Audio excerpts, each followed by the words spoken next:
hagamillee jireenyaan biisi ta'uu dandeessa. Intiransii qoramuuf waggaa tokko dura dubbisa eegaltee har'a garuu isa dubbiste hunda dagatteerta ta'uu danda'a. Yookaan ammoo hanga har'aatti sababa garaagaraatiin osoo hin dubbisin har'a takka jettee eegalta ta'a. Yookaan maaltu beeka dhiphinaa fi yoon dubbises naaf hin galu yaada jedhurraa kan ka'e harka kee marattee taa'aa jirta ta'a. Yookaan ammoo yaada duubatti hafaa akkasuma nan dubbisaa silaa qorumsa hin darbu kan jedhus yaaduu dandeessa. Wanti ati dirqama beekuu qabdu carraa argachuu kan dandeessu yoo carraa akkatte qofa. Dhiyeenyattis haa ta'u yookaan baroota muraasa booda intiransii qoramuuf jirta taanaan qorumsa sanaaf yaaduu fi dhiphachuun normaalidha. Barattoota qorumsa intiransii fudhatan hundatti miira akka keetii kanatti dhaga'ama. Garuu haalli qophii keessan gargari. Ciminni kee dadhabbina isaanii ta'uu danda'a. Faallaa kana immoo ciminni isaanii dadhabbina kee ta'uu danda'a. Kanas ta'e sanas qabxiilee shanan qorumsa kee irratti miidhaa guddaa fidan kana guutumaan guututti dhabamsiisuu qabda.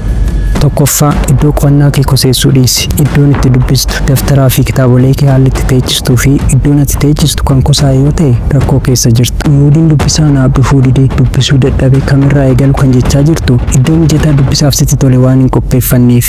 Iddoo qo'achuuf qulqullina qabu filadhu. Yoo sitti tole laabraarii sana booda kaaffee itti aansuun mana barumsaa yeroo tokko tokko ammoo hiriyoota kee bira deemuun kan iddoo jijjiirtu yoo ta'e naamani yeroo keetitti taphachaa jirta. Dhaabbataadhaan iddoo sitti tolu tokko yookaan lama filachuun dubbisi. Iddoo qo'annaa kee hin koseessin wantoota irraa dubbistus wal duraa duubaan teechifadhu. Walumaa galatti qulqullina fayyadami.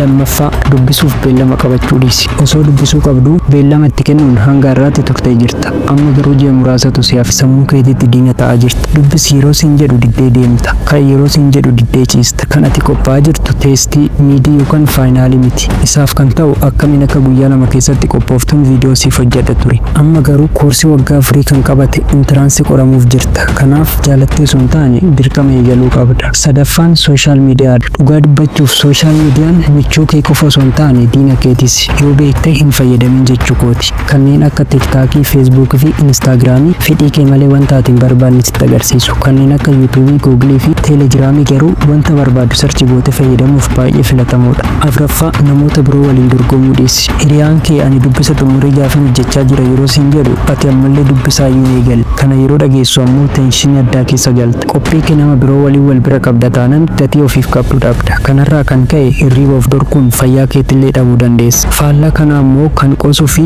isa yeroo isaatti taphachaa jiru yeroo argite tattaaffii keellisuu dandeessa. Namni kamiyyuu akkuma cimina qabu dadhabbinas ni qaba. Tokko tokko qonnaa yeroodhaan eegaluu filata. Kanneen biroo ammoo faallaa kanaati. Kanaaf sadarkaan dandeettii keetii fi kanneen biroo garaagarummaa guddaa qaba. Ofirratti xiyyeeffadhu.